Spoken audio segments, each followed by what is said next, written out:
Olá pessoal, estamos de volta aqui no nosso canal para transmitir mais uma mensagem ao seu coração para a nossa reflexão. Eu sou o pastor Gênesis da Igreja Missionária, você já me conhece, e eu quero nessa oportunidade trazer uma mensagem ao nosso coração, para a nossa reflexão, de uma maneira muito graciosa. Eu queria ler um texto da Palavra de Deus, na verdade 2 textos, para que nós possamos juntos compartilhar nessa oportunidade. O primeiro texto está em Romanos capítulo 1, verso 16, muito conhecido, diz: porque não me envergonho do Evangelho de Cristo, pois é o poder de Deus para a salvação de todo aquele que crê, primeiro dos judeus e também do grego. Esse é o primeiro texto que eu gostaria de transmitir. Nesse texto, Paulo, ele retrata que o Evangelho, ele é o poder de Deus para transformar a vida dos seres humanos. O tema dessa mensagem que nós queremos passar para você é: apesar de ser cristão, estou vivendo uma vida de fracasso. Então o apóstolo Paulo, nesse versículo que nós acabamos de ler, ele diz que o Evangelho é a boa notícia, é a boa nova do poder que pode transformar o homem de uma forma completa. Tirar o homem não somente do inferno, mas de toda a situação adversa que o homem poderia entrar. O conhecimento do Evangelho coloca em uma posição de vantagem sobre aqueles que não conhecem o Evangelho.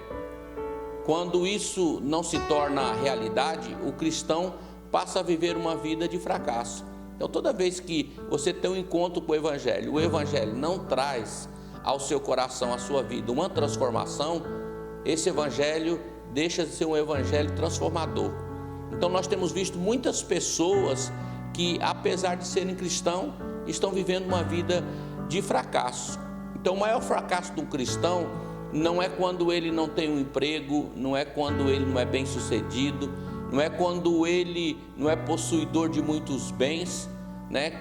Não é quando ele tem saúde ou não tem saúde física. Mas o maior fracasso do cristão é quando ele está vivendo dentro de uma igreja, né, ou dentro do reino de Deus, e não consegue desfrutar das bênçãos do reino, das bênçãos daquilo que o Evangelho tem prometido. Então este homem está vivendo, essa mulher está vivendo numa situação de miséria espiritual e não consegue ser livre do pecado. Apesar de já ter sido livre, ainda continua a sensação de escravo. Certa vez eu estava participando de um casamento e eu vi algumas pessoas naquela festa que não conseguiam usufruir de todas as iguarias que estavam ali naquele banquete. E as pessoas ficavam pelo canto, e Deus me deu essa mensagem no meu coração. Falou, o Espírito Santo ministrou meu coração dizendo: ó, tem muitas pessoas que, apesar de estar na festa, apesar de estar na casa do Pai, tem toda a liberdade, pode usufruir de tudo, mas não consegue entrar e usufruir. Nós vamos falar nessa oportunidade de vários fracassos na vida de uma pessoa cristã, que apesar de estar vivendo na igreja, eles não conseguem usufruir daquilo que o Pai tem para ele, daquilo que Deus tem para ele. E eu destaquei alguns itens aqui, né, que identifica uma pessoa que, apesar de ser cristão, está vivendo uma vida de fracasso. Então o nosso primeiro item que eu gostaria de destacar, e o texto que eu gostaria de ler, ele se encontra no Evangelho de Lucas, no capítulo 15, a partir do verso 25, né, e até o verso de número 32. A história do capítulo 15 nós já conhecemos, a história do filho pródigo, mas eu gostaria de falar do seu irmão mais velho, aquele que ficou em casa. E a partir do verso de número 25, nós encontramos quando esse irmão que estava em casa entrou em parafuso, entrou numa situação constrangedora. Então o texto diz assim: e o seu filho mais velho estava no campo, e quando veio e chegou perto de casa, ouviu músicas e danças, e chamando um dos servos, perguntou-lhe que era aquilo, e ele disse: veio teu irmão, o teu pai matou o bezerro cevado, porque o recebeu são e salvo. Mas ele se indignou e não queria entrar. E saindo o pai, conversava com ele, mas respondendo ele, disse ao pai: eis que te sirvo há tantos anos, sem nunca transgredir o teu mandamento, e nunca me deste um cabrito para alegrar-me com os meus amigos. Vindo, porém, esse teu filho, que desperdiçou os teus bens com as meretrizes, mataste-lhes o bezerro cevado. E ele diz: filho, tu sempre estás comigo, e todas as minhas coisas são tuas. Mas era justo alegrarmos e folgarmos, porque este teu irmão estava morto e reviveu, tinha perdido e achou-se.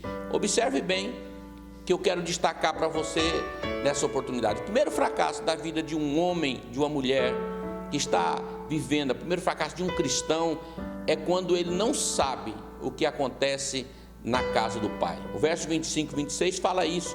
Quando ele chega em casa, ele observa que estava tendo uma festa e ele não sabia o que estava acontecendo na casa do pai. Esse moço, ele estava na casa do pai, mas não se alegrava, porque não tinha motivo para alegrar. Ele não sabia que na casa do pai tinha alegria, que na casa do pai era um lugar de festa. Muitos cristãos estão na casa do pai como se fosse estranho, não consegue entender o que está acontecendo na igreja, não consegue ver o mover de Deus, está sempre querendo estar de fora. Tem cristão que se comporta como visitante. O resultado desse fracasso, eles nunca querem envolver na casa do pai. Você já viu pessoas assim, que estão na igreja, mas não conseguem se alegrar na casa do pai, vive na igreja como estranho. Então esse irmão, ele é um fracassado. Sabe por quê? Porque ele está na casa do pai, mas não consegue usufruir, não sabe o que está acontecendo na casa do pai. A casa do pai é um lugar de misericórdia, é um lugar de festa, é um lugar de alegria. E quando ele chega, ele se assusta, porque ele não sabe o que está acontecendo. O que está acontecendo aí? Então, o primeiro fracasso que eu gostaria de destacar, você poderá destacar vários, mas eu vou destacar alguns que eu achei interessante, é quando ele não sabe o que acontece na casa do pai. O segundo fracasso na vida de um cristão é quando ele não consegue perdoar o seu irmão. No verso 27 e no verso 28, quando esse homem chega, ele não consegue perdoar o seu irmão. Ele considerava aquele irmão não mais como irmão.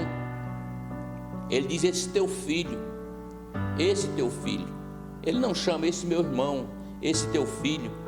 Quantos crentes estão frequentando a mesma igreja, mas não conhece, não fala mal um dos outros, não consegue se alegrar com a vitória do irmão, com a conquista do irmão.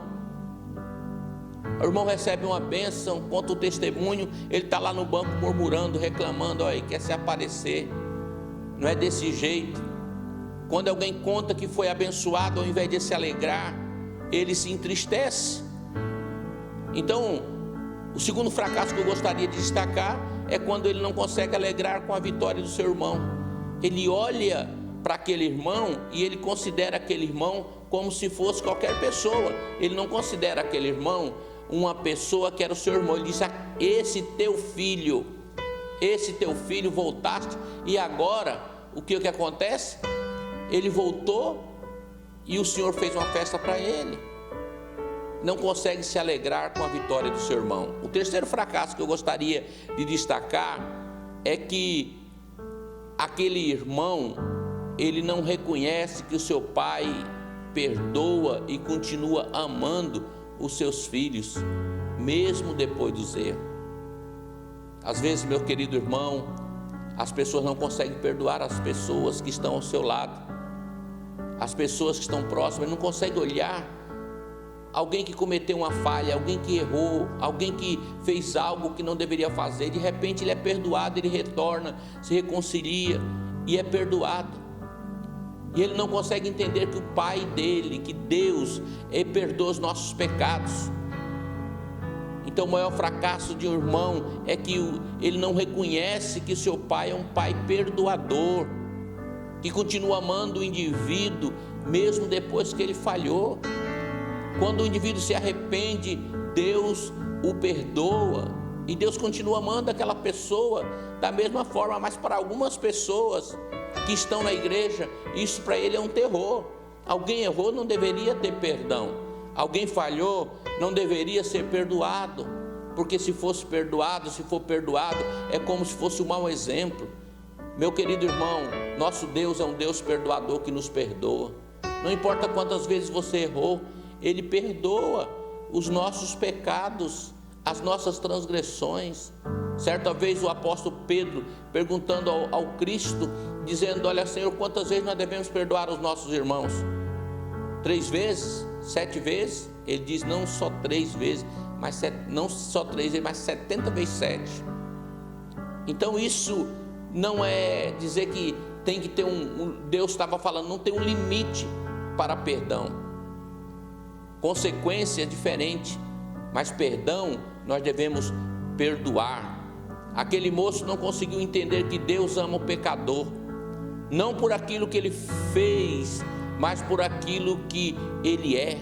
Quando não conseguimos entender o amor de Deus, não conseguimos amar a ninguém. Eu me lembro que a gente via história algum tempo atrás, algumas décadas, quando uma pessoa se desviava dos caminhos do Senhor, a igreja entrava em oração.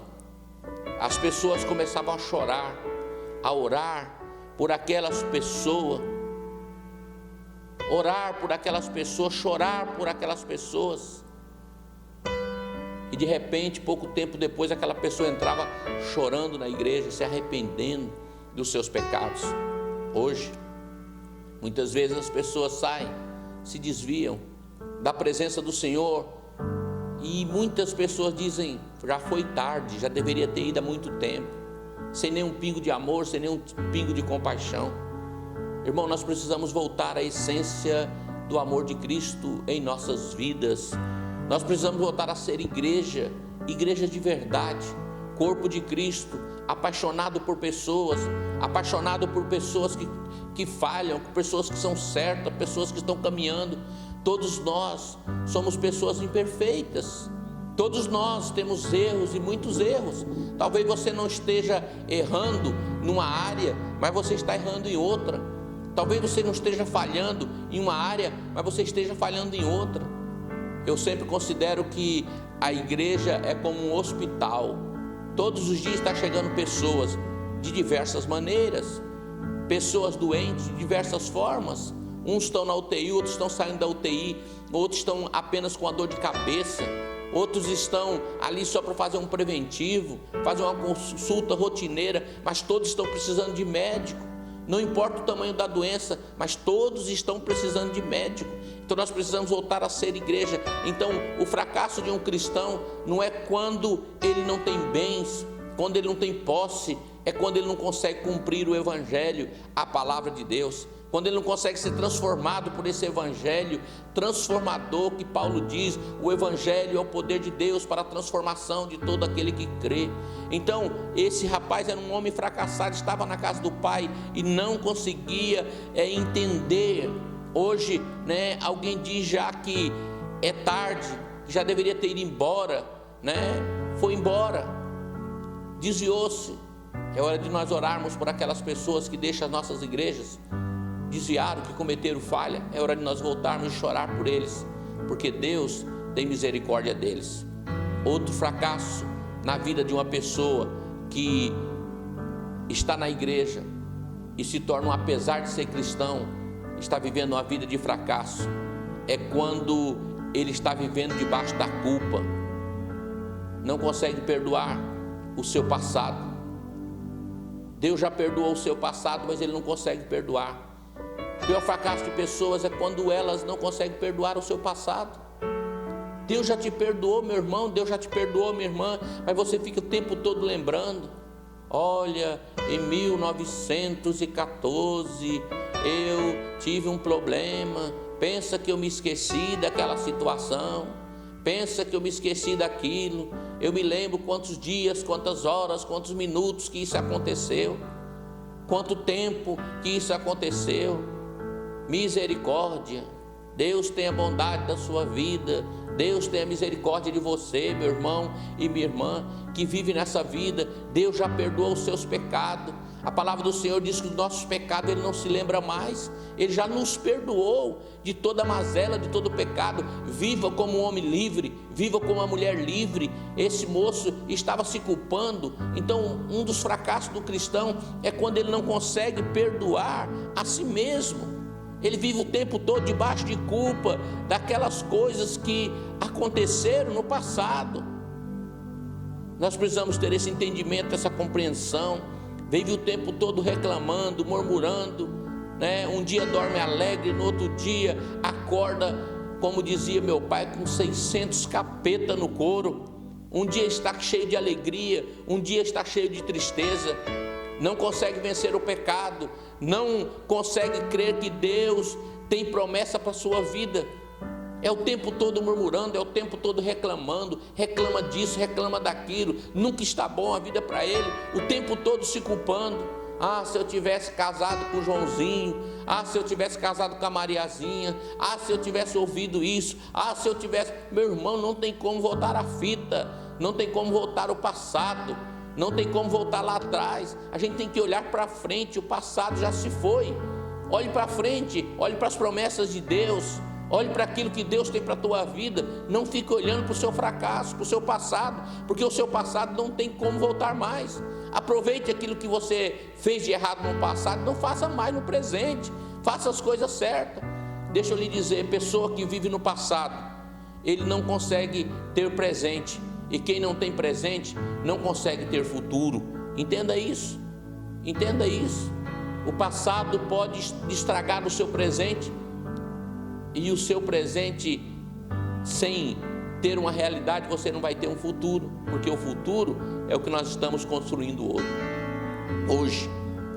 Quero dizer a você outro fracasso na vida de pessoas que estão na igreja, apesar de ser cristão, estão vivendo uma vida de fracasso.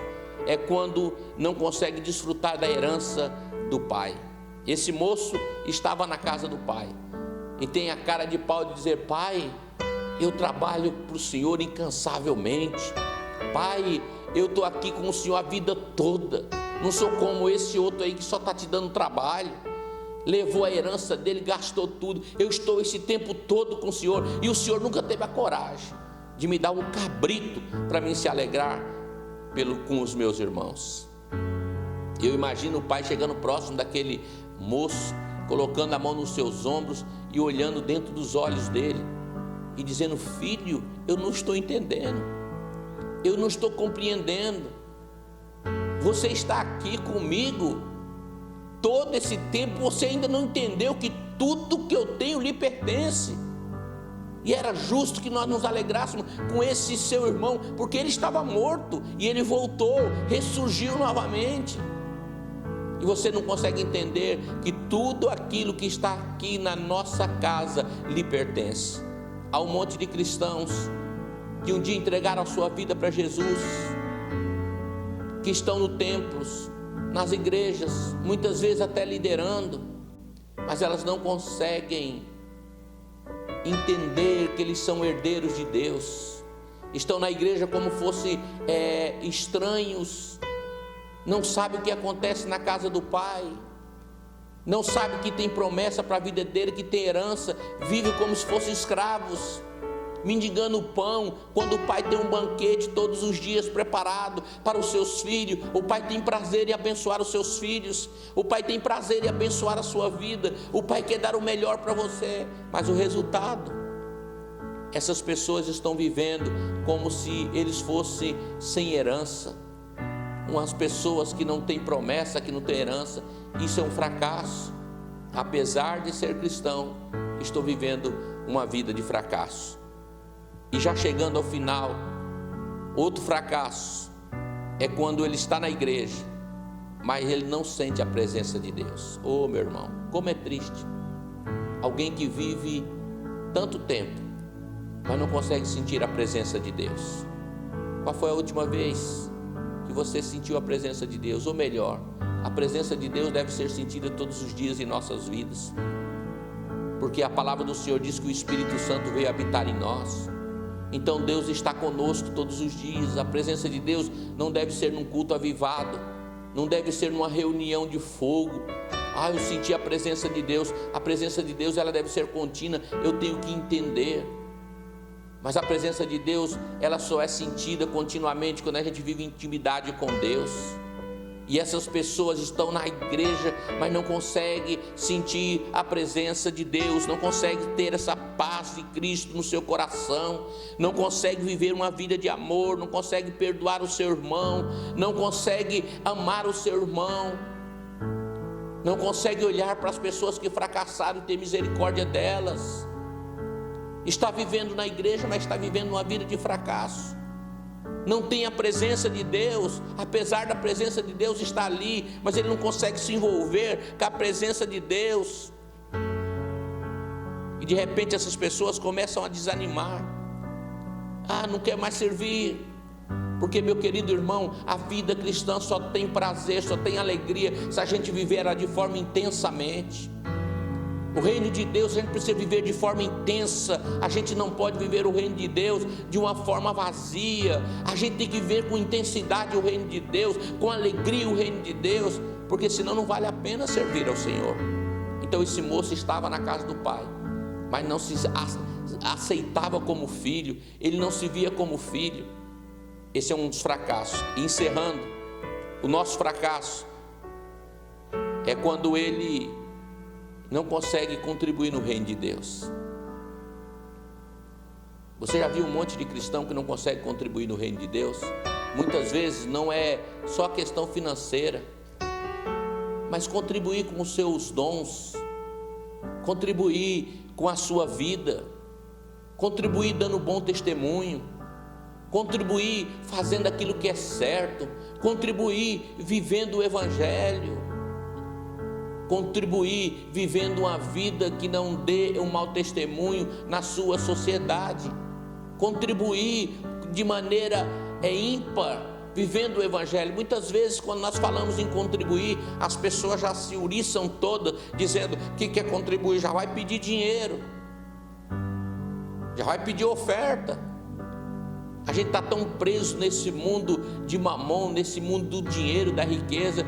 Quando se fala vamos contribuir, as pessoas já pensam em dinheiro, quando na verdade contribuir, ele inclui todas as coisas. Viver uma vida de santidade, viver uma vida de um testemunho puro, viver uma vida separada do pecado, viver uma vida de perdão, de amor, de bondade, de misericórdia. Você está contribuindo com o reino de Deus.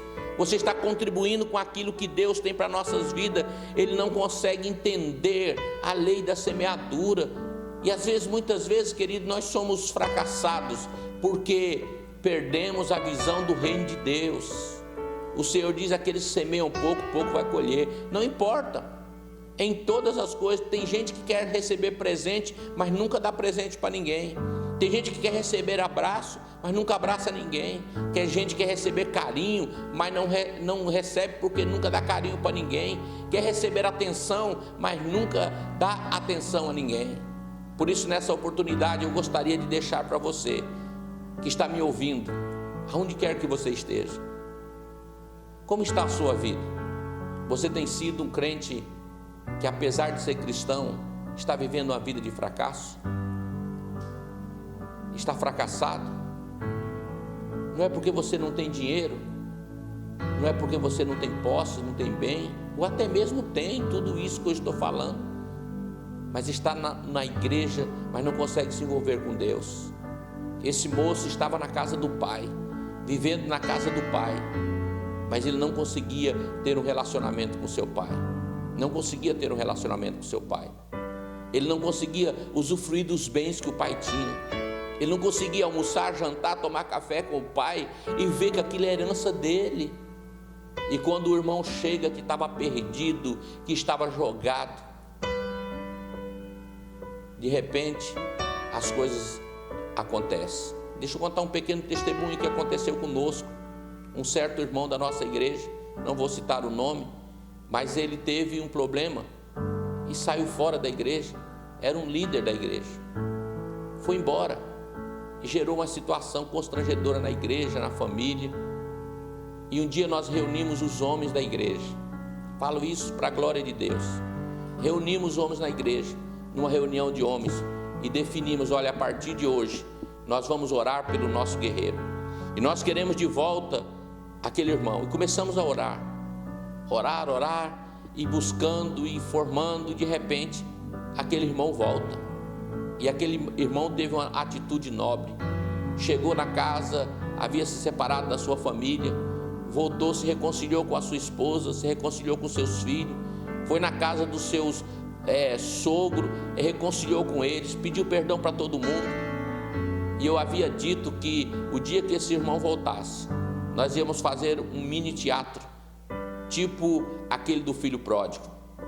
E de repente alguém me avisa no meio do culto e diz: pastor, aquele irmão fulano de tal, ele está voltando, ele está aí, e ele queria pedir perdão para a igreja.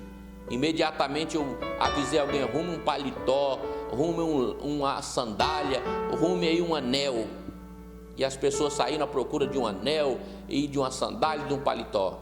E quando aquele irmão veio à frente, em lágrimas, pediu perdão para a igreja, se humilhou diante da igreja, a igreja prontamente o perdoou. E aqueles irmãos que estavam orando foi lá na frente, o abraçaram, colocaram sobre ele um paletó, significando a capa, uma sandália nos seus pés e um anel no seu dedo. E aquele irmão foi restaurado. Mas por causa disso, algumas pessoas saíram da igreja, algumas pessoas não conseguiram perdoá-lo, algumas pessoas falaram mal de mim por ter feito aquela ação, e aquele irmão ficou o tempo necessário, e hoje ele está restaurado, envolvido no reino de Deus de uma forma integral. Então, irmão, a igreja é um lugar de perdão, é um lugar de restauração, de mudança. A igreja é um lugar onde as pessoas vêm porque elas estão arrebentadas, porque elas estão cheias de problemas, cheias de culpa, cheias de tantas coisas. Uns conseguem se recuperar mais rápidos, outros não, outros vão demorar mais tempo. E o papel nosso da igreja é amar, é perdoar, é estender as mãos para que as pessoas que estão fracassadas sejam restauradas.